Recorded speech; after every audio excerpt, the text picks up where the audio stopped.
안녕하십니까? 삶의 지혜와 통찰을 나누는 시간입니다. 우리는 살아가면서 때로 이해하기 힘든 고난과 마주하게 됩니다. 왜 나에게 이런 시련이 찾아왔을까? 내가 무언가 잘못해서 벌을 받는 것은 아닐까 하는 생각에 잠 못 이루기도 하죠. 하지만 성경은 우리에게 말합니다.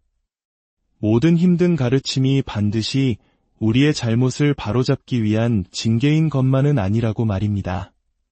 어떤 시련은 우리를 가르치고 성장시키기 위한 훈계이며 그 훈계를 통해 하나님께서 우리를 얼마나 깊이 사랑하시는지 깨닫게 하기 위함일 때도 있습니다. 오늘 우리가 함께 나눌 이야기는 바로 이 고난의 의미에 대한 깊은 통찰을 담고 있습니다. 이 메시지가 여러분의 마음에 큰 울림과 위로를 주리라 믿습니다. 잠시 시간을 내어 이 말씀에 귀 기울여 주시고 만약 이 이야기가 여러분의 삶에 작은 빛이 되었다면 좋아요와 공유를 통해 더 많은 분들이 이 은혜를 함께 나눌 수 있도록 도와주시길 바랍니다. 여러분의 작은 행동이 누군가에게는 큰 힘이 될 수 있습니다. 자, 이제 성경 고린도후서 12장으로 함께 떠나보겠습니다. 오늘은 사도 바울이 겪었던 특별한 경험과 그가 평생 짊어져야 했던 육체의 가시에 대한 이야기입니다. 이야기의 배경은 이렇습니다. 당시 고린도 교회 일부 성도들은 바울의 사도 자격을 의심하고 있었습니다. 그들은 더 화려한 언변과 신비한 체험을 자랑하는 거짓 교사들에게 현혹되고 있었죠. 이에 바울은 자신의 사도직을 변호하기 위해 마지못해 자신이 겪었던 놀라운 영적 체험을 이야기합니다. 지금으로부터 14년 전 그가 말로 다 표현할 수 없는 천상의 세계, 즉 3층천에 이끌려 올라갔던 경험입니다.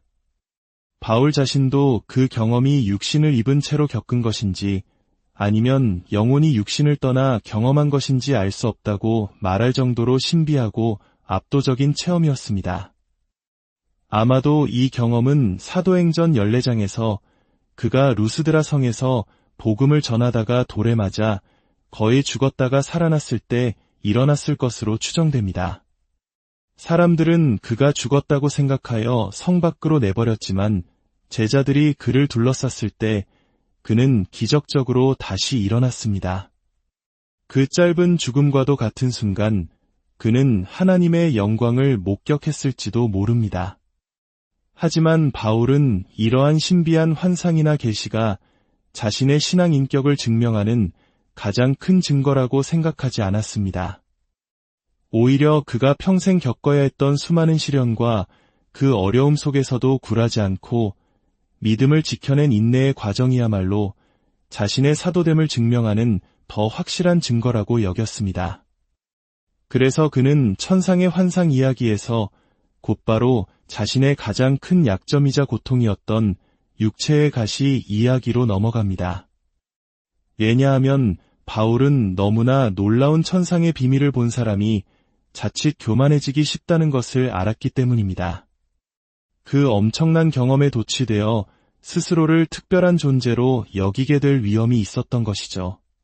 바울은 말합니다. 하나님께서는 나를 겸손하게 하시려고 내 육체의 가시를 주셨습니다. 고린도후서 12장 7절부터의 말씀을 제가 읽어드리겠습니다. 여러 계시를 받은 것이 지극히 크므로 너무 자만하지 않게 하시려고 내 육체의 가시 곧 사탄의 사자를 주셨으니 이는 나를 쳐서 너무 자만하지 않게 하려 하심이라. 이것이 내게서 떠나가게 하기 위하여 내가 3번 주께 간구하였더니 나에게 이르시기를 내 은혜가 내게 족하도다 이는 내 능력이 약한 데서 온전하여짐이라 하신지라. 그러므로 도리어 크게 기뻐함으로 나의 여러 약한 것들에 대하여 자랑하리니 이는 그리스도의 능력이 내게 머물게 하려 함이라. 그러므로 내가 그리스도를 위하여 약한 것들과 능욕과 궁핍과 박해와 곤고를 기뻐하노니 이는 내가 약한 그때의 강함이라. 사랑하는 여러분, 이 말씀을 들으며 2가지 질문을 던지게 됩니다. 첫째, 바울이 말하는 육체의 가시는 과연 무엇이었을까요? 그리고 둘째, 우리는 이 가시를 통해 무엇을 배울 수 있을까요? 솔직히 말해 이 가시가 정확히 무엇이었는지는 아무도 모릅니다. 성경은 구체적으로 언급하지 않습니다. 하지만 몇 가지 추측은 가능합니다. 많은 학자들은 이것이 심각한 안질환이었을 것이라고 봅니다. 갈라디아서 4장에서 바울은 자신이 육체의 약함 때문에 갈라디아 지방에 머물며 복음을 전하게 되었다고 말합니다. 그리고 이어서 너희가 할 수만 있었더라면 너희의 눈이라도 빼어 나에게 주었으리라 라고 말하는데 이는 그의 눈에 심각한 문제가 있었음을 암시합니다. 또한 갈라디아서 마지막 부분에서는 내 손으로 너희에게 이렇게 큰 글자로 쓴 것을 보라고 말하는데 이 역시 시력이 매우 나빴음을 보여주는 증거일 수 있습니다.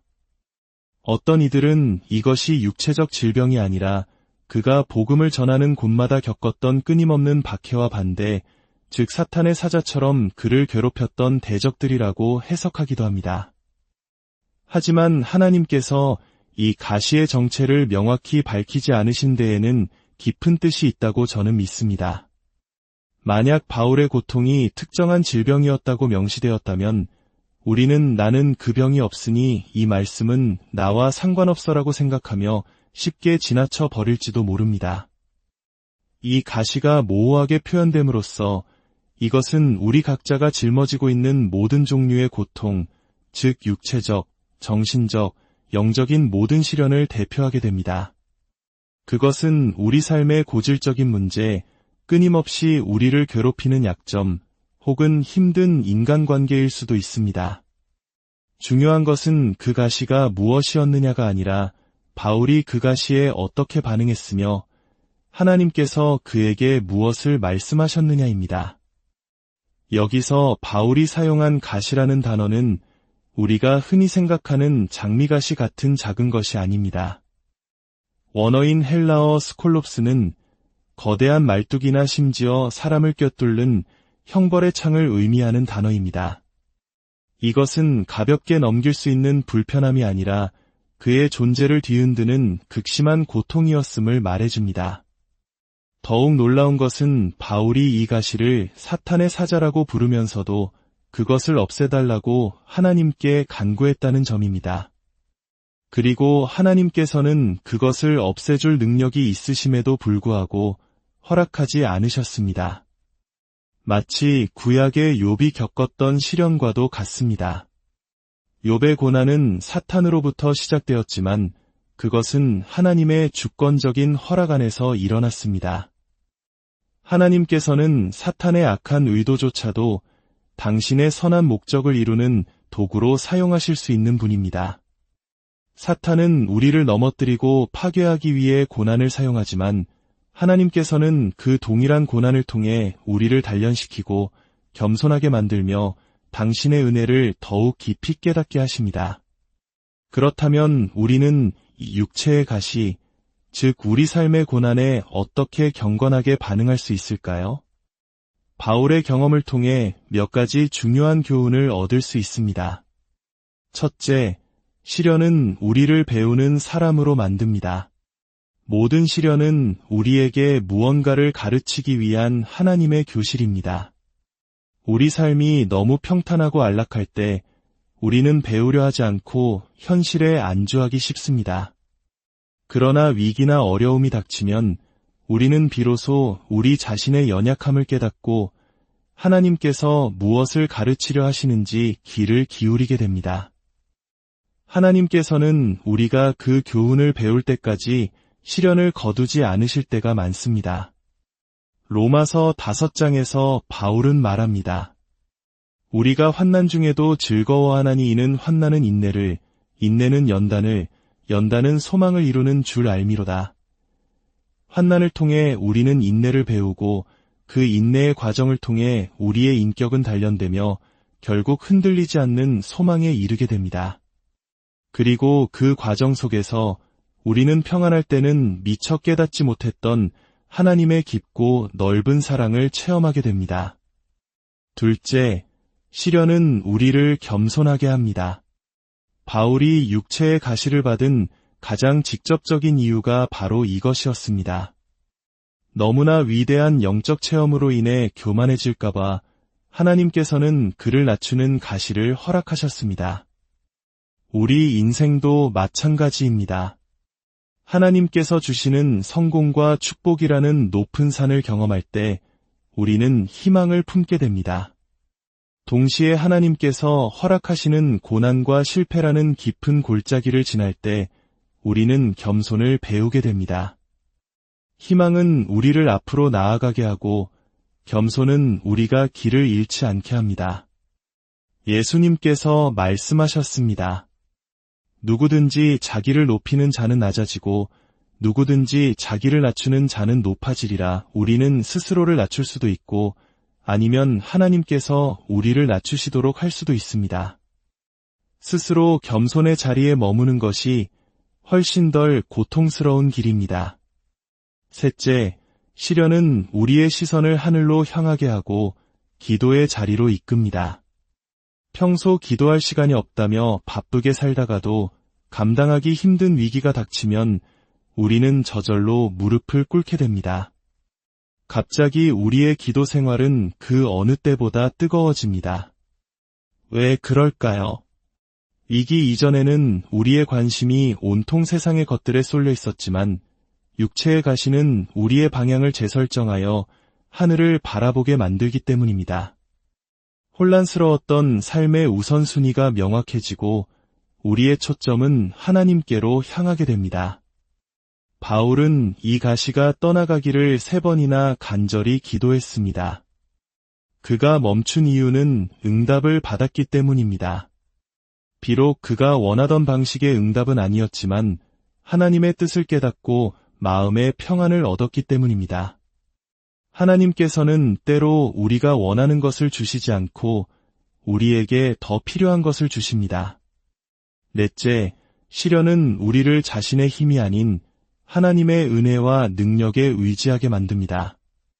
바울의 기도에 대한 하나님의 응답은 아니였습니다. 대신 하나님은 이렇게 말씀하셨습니다. 내 은혜가 내게 족하다. 내 능력은 약한 데서 온전해진다. 이것은 우리 신앙의 가장 위대한 역설입니다. 우리는 스스로 강하다고 느낄 때 오히려 가장 약하며 자신의 한계와 연약함을 인정하고 하나님 앞에 엎드릴 때 비로소 가장 강해집니다. 하나님의 은혜는 우리의 강함이 아니라 약함 속에서 더욱 선명하게 빛나고 하나님의 능력은 우리의 실패와 절망의 자리에서 가장 완벽하게 드러납니다. 바울은 이 진리를 깨달았을 때 더 이상 가시를 없애달라고 기도하지 않았습니다. 오히려 그는 자신의 약함을 기뻐하고 자랑하기 시작했습니다. 자신의 약함이 그리스도의 능력이 머무는 통로가 됨을 알았기 때문입니다. 마지막 5째, 시련은 우리를 예수님 곁에 더 가까이 머물게 합니다. 바울은 이렇게 고백합니다.